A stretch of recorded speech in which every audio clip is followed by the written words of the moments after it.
Hello friends, 7th lecture of our fact-based series for EPFO APFC exam.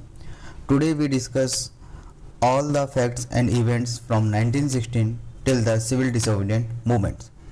इसी single video में सारे जितने भी इवेंट हैं 1960 से 1930 तक के सारे कवर अप करेंगे। 1916 से जितने भी पहले इवेंट्स हैं वो लास्ट वीडियो में कवर हो गए हैं।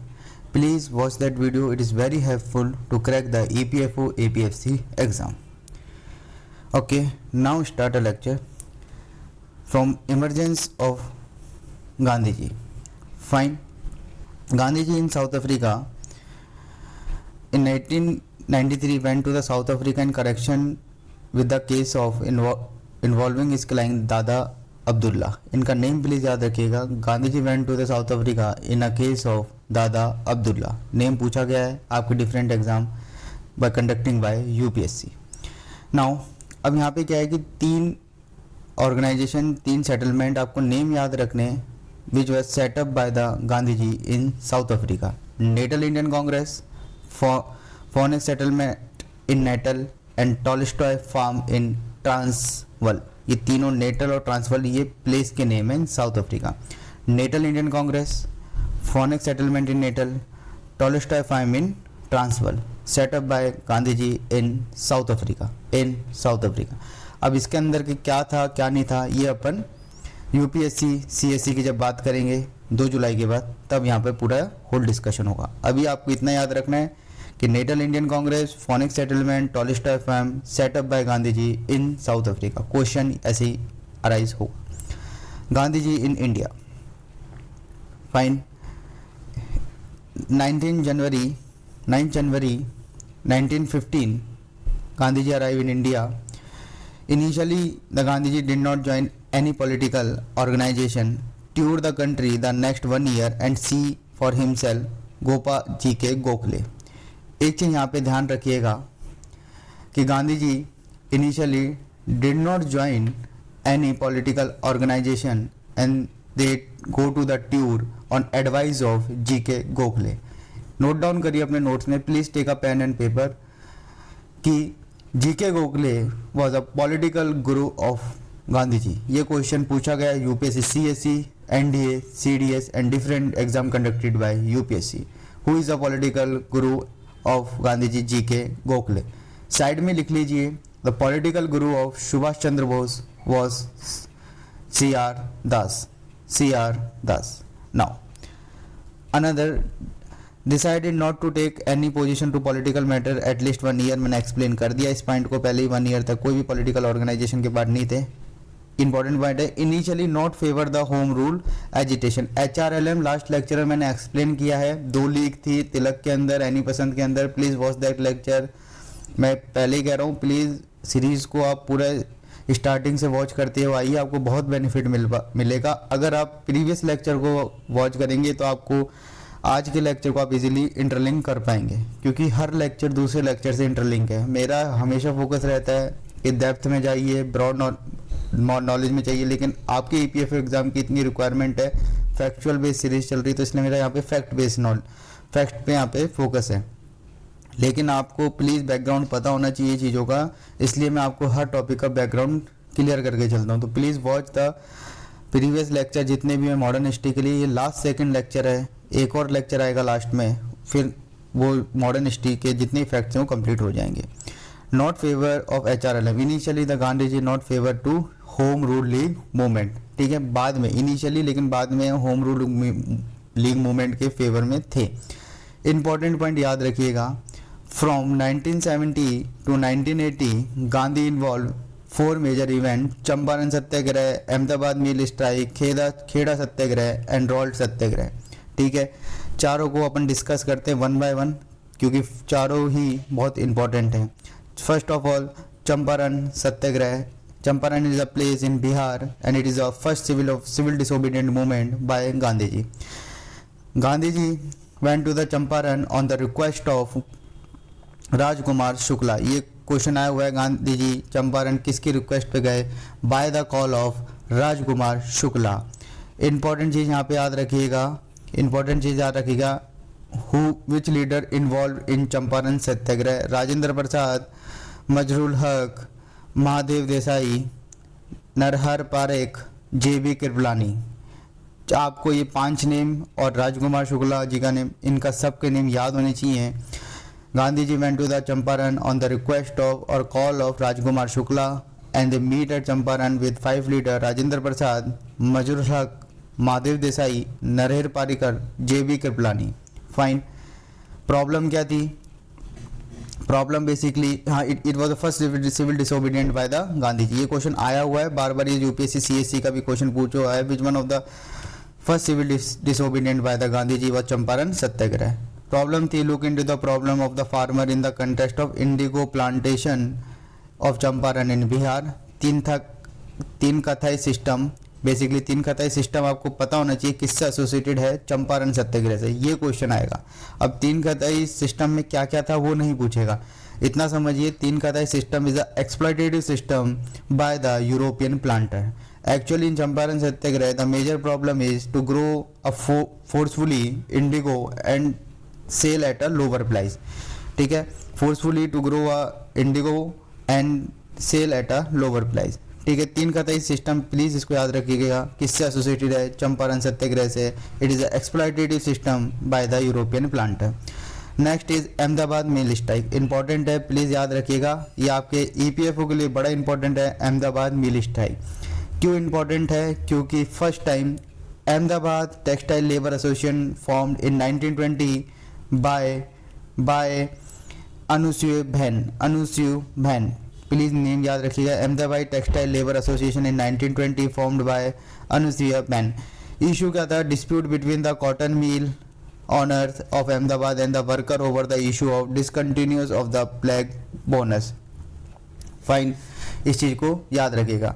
Now next is Satyagraha. It is the first non-cooperation movement by Gandhi ji. First non-cooperation movement by Gandhi ji.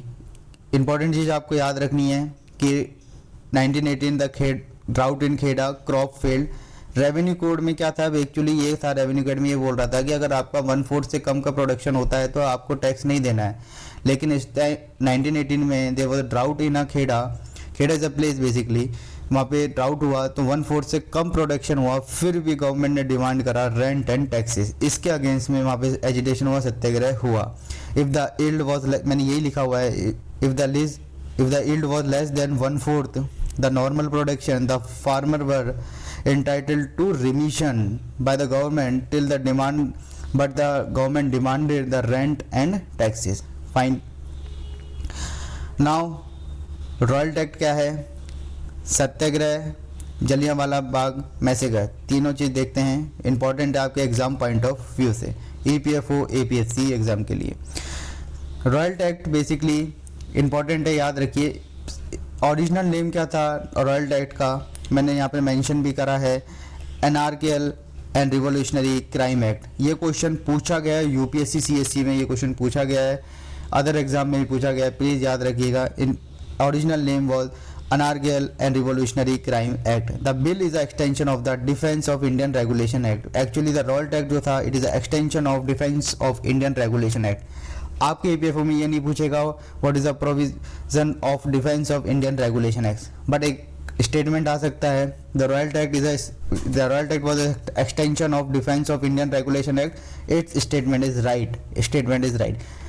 Original name याद रखना है, anarchical and revolutionary crime act, popularly known as Rowlatt act. क्यों रॉयल एक्ट कहते थे? क्योंकि the commission is headed by the sir Sidney Rowlatt. Fine.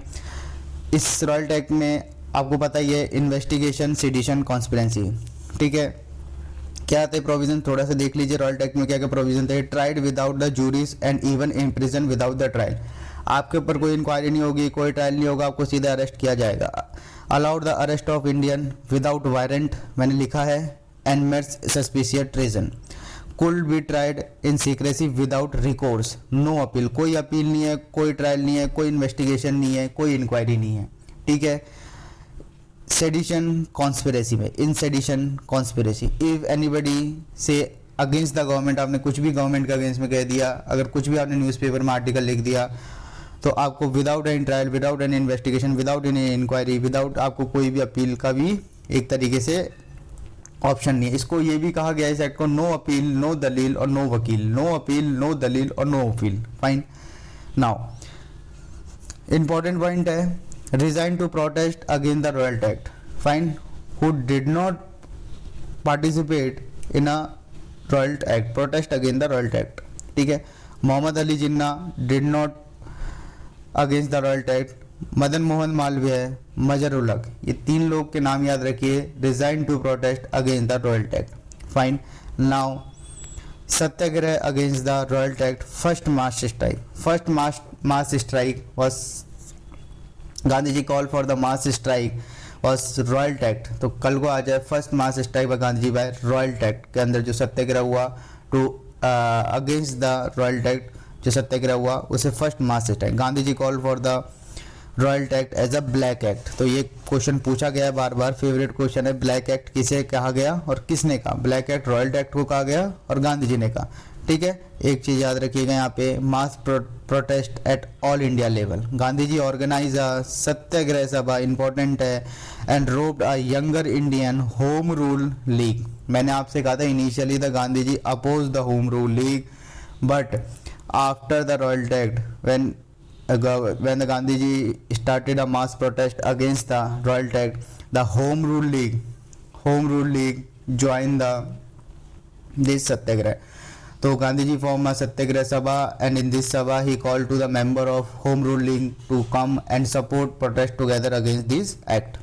Protest के method क्या थे प्लीज याद रख लीजिए, नहीं पूछेगा फिर भी याद रखिए, हड़ताल, fasting, prayer, civil disobedient. Who participated? Peasant, artisan, urban poor were play a increasing important part. Fine. Now Jallianwala Bagh massacre. Important in 1919, 13th April 1990. 2 nationalist leaders, Saifuddin Kishlu and Satyapal, were arrested by the British official without provocation. ठीक है, 2 leaders को arrest कर लिया गया under this act. इसके against में क्या हो गया था? जलियांवाला बाग मैसेकर हुआ। ब्रिगेड या 2 चीज please note down in your notes. Lord O Dyer was a governor of Punjab at that time, and general Dyer was a military person. He gave order to fire at Jallianwala Bagh massacre. ठीक है, तो किसने order दिए थे fire करने के? General Dyer में। कल को क्वेश्चन आए द फायर के order general Lord O Dyer ने दिए, गलत, लॉर्ड ओ डायर ने नहीं है। ठीक है, lord O Dyer was a governor of Punjab, general Dyer was a military person, he gave the order of firing. यहाँ पे 2 नेम में कंफ्यूजन हो रहा है इसलिए मैं आपको बता रहा हूँ। ठीक है, brigadier general Dyer, senior British officer with the responsible to impose the martial law, 13th April 1990 on Baisakhi day. The people are unaware to the prohibitory order, people gather in the Jallianwala Bagh, and general Dyer order to troops to fire. मैंने यही point यहाँ पे लिखा है, आपको वो चीज़ मैंने explain कर दी है। नाउ इंपॉर्टेंट याद रखें please, Rabindranath Tagore renounce his knighthood in protest, and Gandhi ji gave up the title of Kaisar-i-Hind. Gandhi ji gave up the title of Kaisar-i-Hind. Please note down in your notes 1 point. Udham Singh killed a lord O Dyer. Lord O Dyer, who killed the Lord of Dyer by Udham Singh. Fine. For this massacre, Hunter Commission set up, Hunter Committee for set up in inquiry the Jallianwala Bagh massacre. Official name क्या था please इसको याद रखिए, disorder inquiry committee. ये question आ चुका है, please याद रखिए कि Hunter committee was set up to inquiry the Jallianwala Bagh massacre. Original name was disorder inquiry committee. ठीक है, इसमें आपको इंपॉर्टेंट क्या याद रखना है? 3 Indians involve in this committee, sir Chimanlal Harilal Setalvad, Pandit Jagat Narayan, सरदार साहिबजाद, सुल्तान अहमद खान। ये 3 नेम याद रखिए। क्वेश्चन ये भी आ सकता है कि there is in Hunter commission Indian member are involve और नॉट। ठीक है, तो याद रखिए कि इन 3 इंडियन मेंबर भी इंक्लूड थे हंटर कमीशन में। इनके नेम भी याद रखिएगा, तीनों नेम मैंने यहाँ पे मेंशन कर दिए, प्लीज़ इनके नेम याद रखिएगा। उसके बाद आता है नॉन कोऑपरेशन मूवमेंट एंड खिलाफत आंदोलन और movement.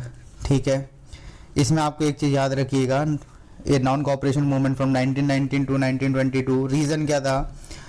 Reason basically Khilafat movement was also the reason for the non-cooperation movement. Second World War, after the Second World War, inflation was rise, taxation was rise. ठीक है, there was some reason for the non-cooperation movement. Here two mass movement, दो mass movement है, खिलाफत movement एक non-cooperation movement है, लेकिन separate issue but common program action. ठीक है, issue separate है लेकिन डिमांड क्या है? कॉमन है. डिमांड क्या है? कॉमन है. ओके अब आपको खिलाफत इशू क्या था उसके डेप्थ में नहीं जाना है, वो अपन 2 जुलाई यूपीएससी सीएससी का टारगेट करेंगे, तब वहाँ पे अपन पूरा डेप्थ में इसको देखेंगे. बट आपको अभी इतना याद रखना है, खिलाफत issue was Turkey was disbanded and Khalifa removed from his power.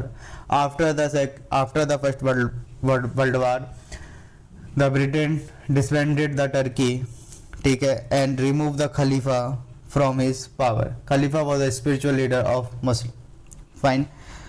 Important है, बहुत इंपॉर्टेंट पॉइंट बता रहा हूँ. इन 1919 खिलाफत कमेटी वॉज फॉर्म्ड. किसने बनाई? Under the leadership of Ali brothers, Shaukat Ali and Mohammad Ali. And Khilafat committee was set up by Ali brothers, Shaukat Ali and Muhammad Ali. Also involved Maulana Azad, Ajmal Khan, Hasrat Mohani. Name याद रखिए प्लीज़. ऑर्गेनाइजेशन में, organisation का नेम क्या है, organisation किसने setup करी और कौन कौन लीडर इन्वॉल्व थे. What is the name of organisation, who is the founder of the organisation, which leader involve in the organisation. ठीक है, और कोई अगर स्पेशल वर्क रहा है उस ऑर्गेनाइजेशन का वो. ये 4 चीज़ हमेशा याद रखना, चाहे यूपीएससी सीएससी का हो चाहे ईपीएफओ का हो. ये 4 चीज़ किसी भी ऑर्गेनाइजेशन को पढ़ रहे हो तो ये मेजर 4 पिलर होते हैं. ठीक है, प्लीज़ खिलाफत कमेटी किसने सेटअप करी याद होना चाहिए, कौन लीडर इन्वॉल्व थे ये पता होना चाहिए. नाउ डेवलपमेंट ऑफ द खिलाफत एंड नॉन कॉपरेशन प्रोग्राम. ठीक है, इनिशियली खिलाफत एंड एनसीएम बेसिकली 2 ट्रेंड थे. एक था इनिशियली मॉडरेट टाइप, मतलब प्रेयर, पिटीशन, मेमोरेंडम, प्रोटेस्ट, ये सब. ठीक है, मॉडरेट का यही मेथड थे. ठीक है, और सेकंड ये था later military trend emerge, stop all cooperation with Britishers. Military trend में क्या हुआ कि एक खिलाफत कॉन्फ्रेंस हुई under the leadership of Gandhi ji, and here decided to put a unified platform for non cooperation movement and Khilafat. Fine. Non cooperation movement और Khilafat movement के 2 phase थे, एक था मॉडरेट फेज, एक था मिलिटेंट ट्रेंड. मॉडरेट फेज में जो एजिटेशन का टाइप था वो moderate type, petition, protest, agitation, memorandum, prayer, ये सब. मिलिटेंट ट्रेंड में क्या हुआ, खिलाफत कॉन्फ्रेंस हुई, मैंने लास्ट पॉइंट में डाला है यहाँ पे please. Khilafat conference November 1919, boycott the British good, Gandhi ji was the president, platform for united for non cooperation movement. Okay, now August 1920 the Khilafat Committee started to campaign the non-cooperation movement was formally launched. ठीक है, was formally launched. September 1920 at a special session at Kolkata, the Congress approved the non-cooperation movement. ये चीज़ याद रखना, यहाँ पे approve हुआ है non cooperation movement in special session of Kolkata. Basically मैंने यहाँ स्पेशल सेशन क्यों वर्ड यूज़ किया है इसका समझ लीजिए बैकग्राउंड. नॉर्मली जो कांग्रेस जो होती थी उनकी जो मीटिंग होती थी एवरी ईयर दिसंबर में होती थी. अगर इस दिसंबर के अलावा अगर कभी भी अगर मीटिंग हो रही है तो उसे एज ए स्पेशल सेशन की तरह हम इसको कंक्लूड करते थे. All session of Congress were held in December, but other month, दिसंबर के कोई भी अदर मंथ में हो रही है तो उसे एक स्पेशल सेशन की तरह हम उसको पॉइंट करते थे. नाउ इम्पॉर्टेंट चीज़ यहाँ पे याद रखिए कि अप्रूव कब हुआ, अप्रूव याद रखना है, approve in Kolkata session 1920. Fine. उसके बाद work for Hindu Muslim unity. एक इम्पोर्टेंट क्वेश्चन आ जाता है कि there was Hindu Muslim unity in the NCM. Yes, Hindu Muslim unity थी. He work for the Hindu Muslim unity and for approval for untouchability all time remaining the non violent. ठीक है, आपको पता है Gandhi ji follow the non violence and satyagraha and his follower also follow this path. Important session है please.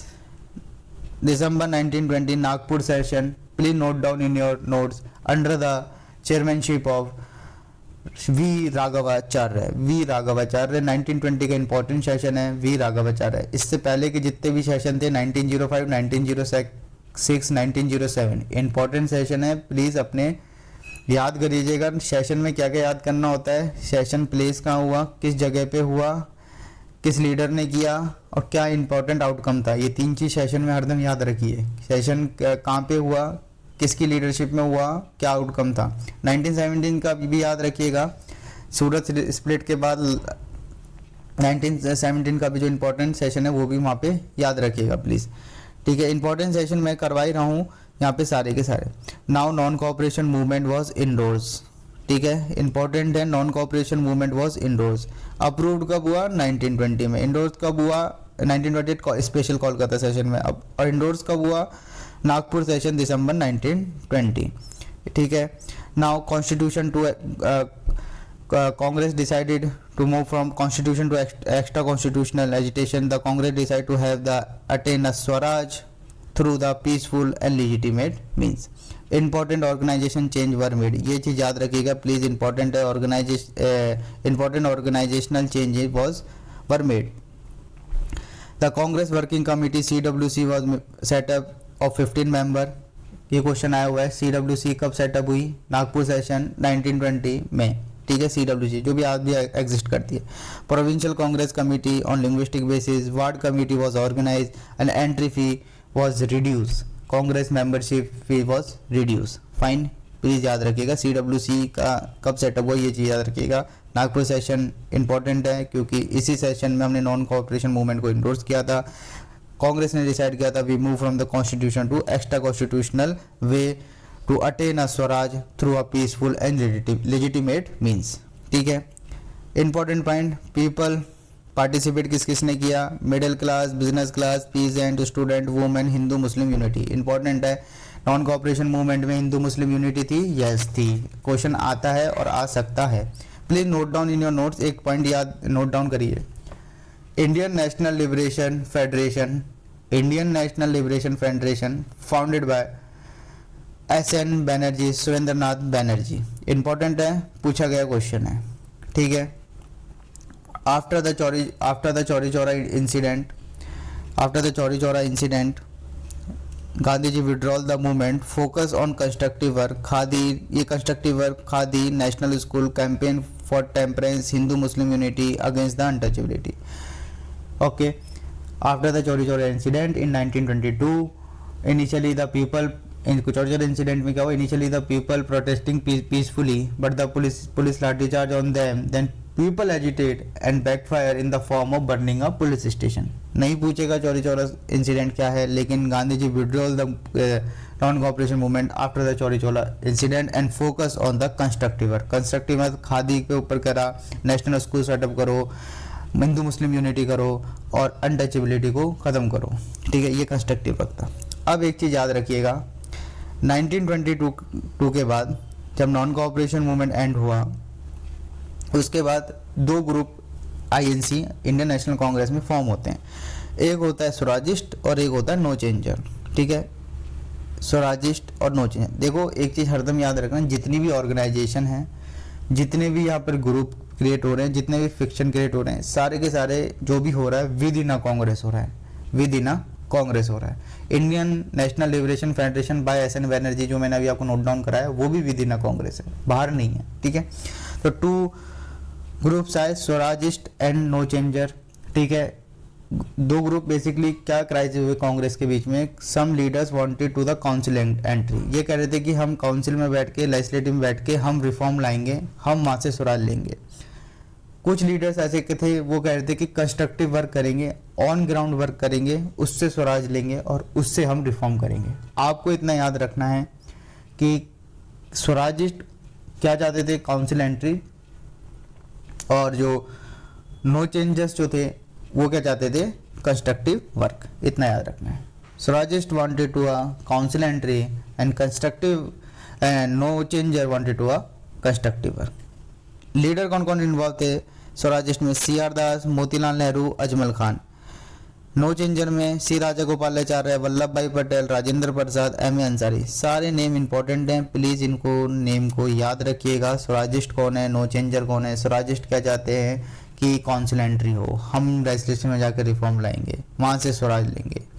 No changers का क्या था, नई कंस्ट्रक्टिव वर्क करिए, हिंदू मुस्लिम यूनिटी करिए, अनटचेबिलिटी को आप खत्म करिए, ठीक है, खादी को प्रमोट करिए। ये सब कौन कौन लीडर इन्वॉल्व थे प्लीज ध्यान रखिए। स्वराजिस्ट में सी आर दास, मोतीलाल नेहरू, अजमल खान।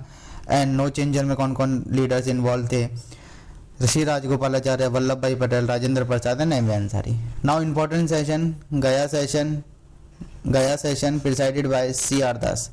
इसी ही सेशन में ये डिफरेंस इमर्ज हुआ था, प्लीज याद रखना, इसलिए इंपॉर्टेंट है। ये जो स्वराजिस्ट और नो चेंजर का जो है कि काउंसिल एंट्री करनी है कि कंस्ट्रक्टिव वर्क करना है, ये डिबेट एक चालू हुई कांग्रेस के अंदर, वो ये गया सेशन सी आर दास ने प्रिसाइड करा था इसी के अंदर इन 1922। तो पूछा गया क्वेश्चन है Gaya session presided by C R Das, match the following में क्वेश्चन आ जाता है। सेशन दे देगा एक तरफ लीडर्स के नेम दे देगा, फिर नीचे 1 2 3 3 4 ऐसे ऑप्शन करके पूछ लेगा। प्लीज सेशन कहाँ पे हुआ, किस लीडर ने, क्या आउटकम, 3 चीज हर सेशन में याद करनी है, ठीक है। C R Das and Motilal Nehru important है। Resigned from the presidency and secretaryship from the Congress and formed a Swarajist party। तो स्वराजिस्ट पार्टी पूछेगा और पूछा गया क्वेश्चन है who formed the Swarajist party by the Motilal Nehru and C R Das. Please याद रखें, और ये Swarajist party within a Congress, Congress से बाहर कुछ नहीं था, मैं फिर कह रहा हूँ विद इन अ कांग्रेस। तो who form the Khilafat Swarajist party बोल लो या simply Swarajist party by C R Das and Motilal. Finally compromise September 1923 Swarajist allowed to contest election as a group within a Congress. Finally ये था कि स्वराजिस्ट जो है, जो कि काउंसिल एंट्री चाहते थे, वहाँ से रिफॉर्म लाना चाहते थे, वहाँ से स्वराज अटेन करना चाहते थे, उनसे कहा ठीक है काउंसिल एंट्री करिए लेकिन within a Congress.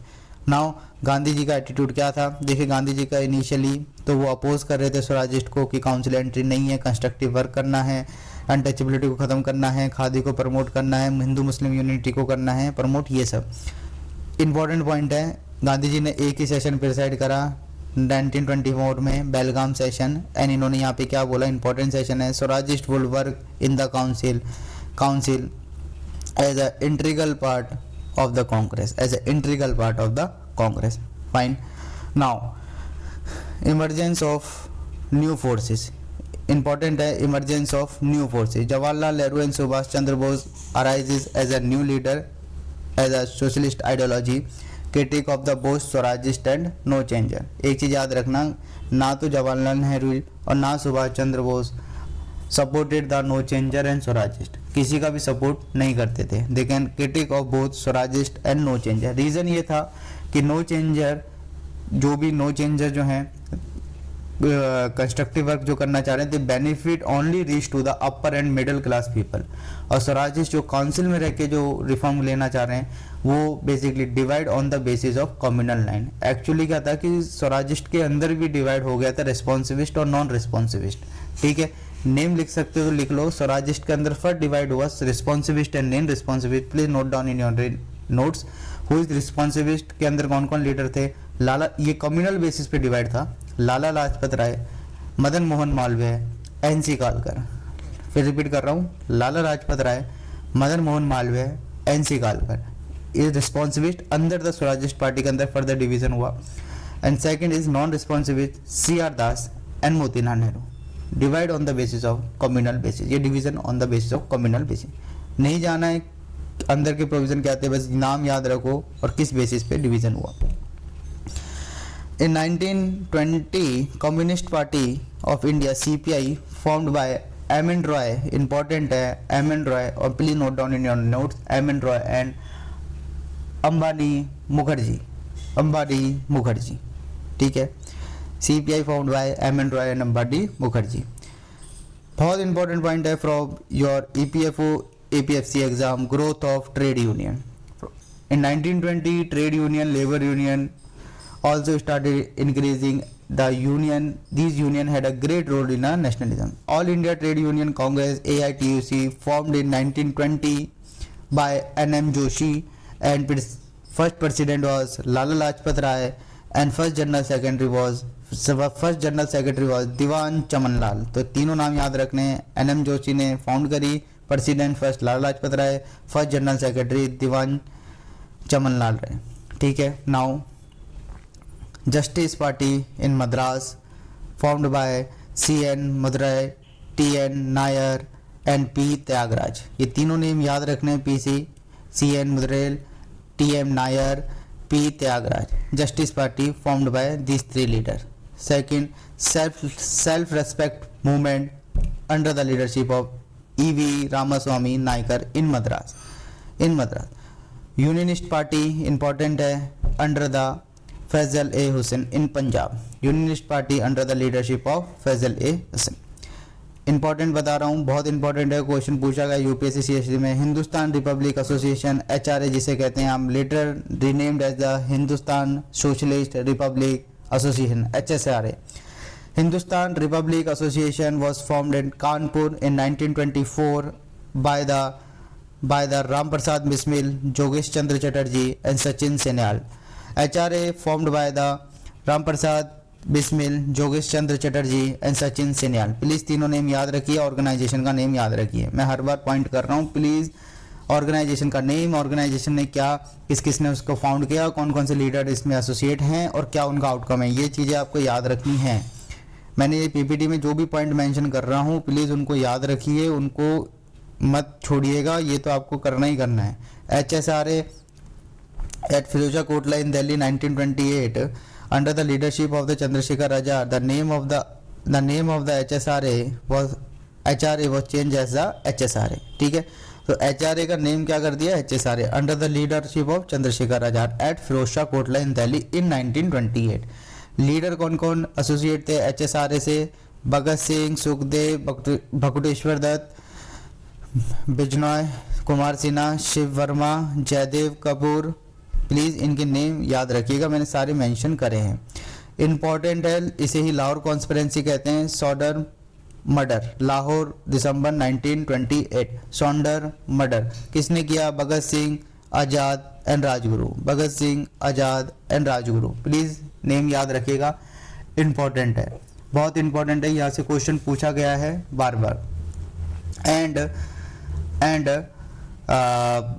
Bhagat Singh and Batukeshwar Dutt threw a bomb on central legislative assembly. ये भी अपने नोट में नोट डाउन करिए, who threw the bomb at central legislative assembly by Bhagat Singh and Batukeshwar Dutt. Reason याद रखिएगा क्यों इन्होंने बॉम्ब फेंका था सेंट्रल लेजिस्लेटिव असेंबली में भगत सिंह एंड बटुकेश्वर दत्त में। People protesting for two specific bill, public safety bill and trade dispute bill. Public safety bill and trade dispute bill. ठीक है, अब पब्लिक सेफ्टी बिल और ट्रेड डिस्प्यूट बिल के अंदर के प्रोविजन नहीं पूछेगा, उसका पूरा डिस्कशन अपन जब UPSC CSC का टारगेट होगा 2 जुलाई के बाद आफ्टर EPFO तब अपन डिस्कस करेंगे। अभी इतना ध्यान रखना है, Saunders murder by Bhagat Singh, Azad and Rajguru and who threw the bomb at central legislative by Bhagat Singh and Batukeshwar Dutt. ये क्वेश्चन पूछ लेता है। ठीक है, Bhagat Singh, Sukhdev, Rajguru were tried in the Lahore conspiracy case. ठीक है, प्लीज इस पॉइंट को भी अपने ये याद रखिएगा। नाउ साइमन कमीशन क्यों सेटअप हुआ, why the Simon commission was setup. ठीक है, रीजन क्या था, सिंपल रीजन था to review the government of India act. Okay, listen one thing कि जितने भी मैंने गवर्नमेंट ऑफ इंडिया के इंपॉर्टेंट एक्ट्स हैं, जितने भी इंपॉर्टेंट एक्ट्स हैं, रेगुलेशन एक्ट्स हैं, वो मैंने एक वीडियो डाल रखी है फ्रॉम 1773 से 1935 तक। प्लीज़ उस वीडियो को देख लेना, बहुत इंपॉर्टेंट वीडियो है। जितने भी मैंने पॉइंट PPT में मेंशन करे हैं उनको याद कर लेना। वहाँ से बाहर एक्ट से और रेगुलेशन एक्ट से बाहर नहीं पूछेगा। प्लीज़ उस वीडियो को देख लीजिए, सारे पॉइंट्स को याद कर लीजिए, इंपॉर्टेंट है। जितनी भी वीडियोस में, जितने भी PPTs में पॉइंट मेंशन है वो फिल्टर कंटेंट है after the analysing of the PYQ of different exam conducted bye UPSC and specially my focus on EPFO and APFC के जो PYQ है उसको मैंने स्पेशली एनालाइज करके, और NDS, CDS और UPSC CSC तीनों के। ठीक है, तो प्लीज़ जो भी प्रीवियस लेक्चर डले हैं मॉडर्न हिस्ट्री को लेके, प्लीज़ उनको एक बार देख लीजिए। साइमन कमीशन का रीजन था for reviewing the government of India 1919 and to bring the more changes in Indian administration. ठीक है, actually to review the government of India 1919 the provision that the commission would appoint the 10-year from the date to study the progress of government scheme, जो भी मैंने आपको explain किया है। एक अपने नोट्स में नोट डाउन करिए, the official name of the Simon commission was Indian statutory commission, Indian statutory commission under the leadership of John Simon. Simon was a person basically, ठीक है ना। ये commission headed by John Simon, ठीक।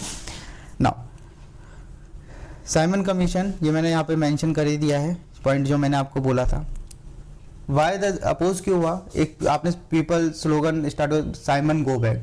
The main reason people protest for the Simon commission because Simon commission में 7 member थे, 7 के 7 Britishers थे, know Indians. भाई आप ये कह रहे हो कि हमको ये रिव्यू करना है कि व्हाट इज द, हमको क्या क्या चेंजेस लाने हैं, एडमिनिस्ट्रेटिव चेंज लाने हैं इंडिया में। क्या गवर्नमेंट ऑफ इंडिया 1990 में जो भी प्रोविजंस थे क्या वो इफेक्टिवली इम्प्लीमेंट हुए कि नहीं हुए, क्या क्या हमें एडमिनिस्ट्रेटिव चेंज चाहिए इंडिया के गवर्नमेंट में, उसमें कोई भी इंडिया का मेंबर नहीं है उस कमीशन में। मेजर रीजन अपोज होने का यही था, मेजर रीजन अपोज होने का यही था। प्लीज इस चीज को याद रखिए। इंडिया का रिस्पॉन्स क्या था साइमन कमीशन को लेके, exclusive of India from commission, ये मैंने आपको बताया, no Indian member in the commission, all 7 member from Britisher. Basic notation behind the exclusion that foreigner will decide and discuss upon the Indian fitness of self government, कि हम decide करेंगे कि India self government के लिए eligible है कि नहीं है, इंडियन नहीं डिसाइड करेगा। इसलिए इन्होंने क्या कहा कि no Indian member in the Simon commission, इन्होंने ये रीजन दिया, ठीक है। नाउ इंपॉर्टेंट सेशन है, प्लीज इसको याद रखिएगा, Madras session under the leadership of M.A. Ansari. Important session है Madras session under the leadership of M.A. Ansari. इसी सेशन में कहा boycott the commission at every stage and at every form. Simon commission का boycott करना है किसी भी स्टेप, किसी भी फॉर्म में, eight every stage. Okay, please note down in your, एक पॉइंट नोट डाउन करिए इन your notes. One here eight that time Nehru succeeded to pass a snap resolution, ठीक है, at this session Madras session M.A. Ansari and declaring independent as a goal. Fine, means Nehru ने snap resolution pass करा in this session at Madras session, और aim क्या था, declaring, Nehru declare independent as a goal. तो question आ जाए who passes the snap resolution, पूछा गया क्वेश्चन है जवाहरलाल नेहरू, ठीक है, या मोतीलाल नेहरू नहीं है, जवाहरलाल नेहरू है। Snap resolution passes by Jawaharlal Nehru, ठीक है। Now another important point, supporters of the Simon commission means who did not oppose the Simon commission, ठीक है, इंपॉर्टेंट है। Unionist party in Punjab, justice party in south, ठीक है, इन्होंने साइमन कमीशन का oppose नहीं बल्कि साइमन कमीशन का सपोर्ट किया, ठीक है। क्यों किया, क्यों नहीं किया, पूरा detail discussion after 2 July EPFO when we target the UPSC CSC। बस आपको एक चीज़ और यहाँ पे एक चीज़ याद रखनी है, Delhi proposal by Muslim league. यहाँ एक कन्फ्यूजन होगा, मैं आगे बताऊंगा क्या कन्फ्यूजन होगा, बस आपको भी यहाँ याद रखना है, Delhi proposal by Muslim league. Delhi proposal किसने दिया, मुस्लिम लीग ने दिया। अब दिल्ली प्रपोजल में क्या था, नहीं जाना है, ठीक है। नेहरू रिपोर्ट, इंपॉर्टेंट वन यहाँ पे याद रखना है, जो इंपॉर्टेंट फैक्ट है, first major attempt by the Indian to draft the constitutional framework for the country. First major attempt by the India themselves to frame the constitution, ये क्वेश्चन आ सकता है, ठीक है, याद रखिएगा फर्स्ट पॉइंट को, ठीक है। क्या क्या प्रोविजन थे मैं लिखवा दूंगा, उससे कोई आपको EPFO में नहीं पूछेगा, इसलिए मेरा यहाँ पर्पज़ है कि आपको मैं वही मटेरियल दूँ, फिल्टर मटेरियल दूँ जो कि आपके EPFO APFC में क्वेश्चन पूछे गए हैं और जो पूछे जा सकते हैं। बस यहाँ पे एक प्रोविजन पे याद रखिएगा कि नेहरू रिपोर्ट में ये कहा था कि हमें dominion status on line of the self government, एक प्रोविजन ये था, ये प्रोविजन याद रखिएगा क्योंकि ये डिबेटेबल था, आगे इसी पे इशू क्रिएट हुआ वो मैं बताऊंगा, ठीक है। एक प्रोविजन यहाँ पे जरूर याद रखिएगा नेहरू रिपोर्ट का, dominion status of line of self government. Actually 9 to 10 provision थे, मैं डिस्कस करूंगा, कोई रीजन उसका कोई सेंस नहीं निकलेगा आपके EPFO APFC के लिए, आप बस एक ही पॉइंट रखिए क्योंकि ये इस पे आगे डिबेट हुई और इस पे 2 ग्रुप बने INC में, वो आगे डिस्कस करेंगे, ठीक है। एक चीज़ अपने नोट डाउन कर सकते हैं, young leader wanted the complete independent means Subhash Chandra Bose and Jawaharlal Nehru wanted a complete independent, Purna Swaraj. Elder leader wanted a dominion status, जैसे कि मोतीलाल नेहरू। मोतीलाल नेहरू जी का था कि डोमिनियन स्टेटस दीजिए। जवाहरलाल नेहरू या Subhash Chandra Bose wanted a complete independent, Purna Swaraj. Important session, Kolkata session by Motilal Nehru, decided Nehru report to accepted by 31 December 1929 as a Purna Swaraj and civil disobedient movement. मैं explain कर देता हूँ। एक्चुअली ये जब सेशन हुआ 1928 का कोलकाता सेशन में under the presidentship of Motilal Nehru, यहाँ पे डिसाइड हुआ कि वन ईयर का ग्रेस पीरियड दे रहे हैं ब्रिटिशर्स को for giving a dominion status, क्योंकि मोतीलाल, मैंने आपको अभी एक्सप्लेन करा कि Motilal Nehru wanted a dominion status, Subhash Chandra Bose and Jawaharlal Nehru wanted अ पूर्ण स्वराज। ठीक है, तो मैंने इसलिए वहाँ पे इसलिए आपसे बोला था कि एक प्रोविजन याद रखना कि डोमिनियन स्टेटस वाला जो नेहरू रिपोर्ट का एक प्रोविजन था। ठीक है, at this session Kolkata session here decided for 1 year gave a grace period to the Britisher for given a dominion status, otherwise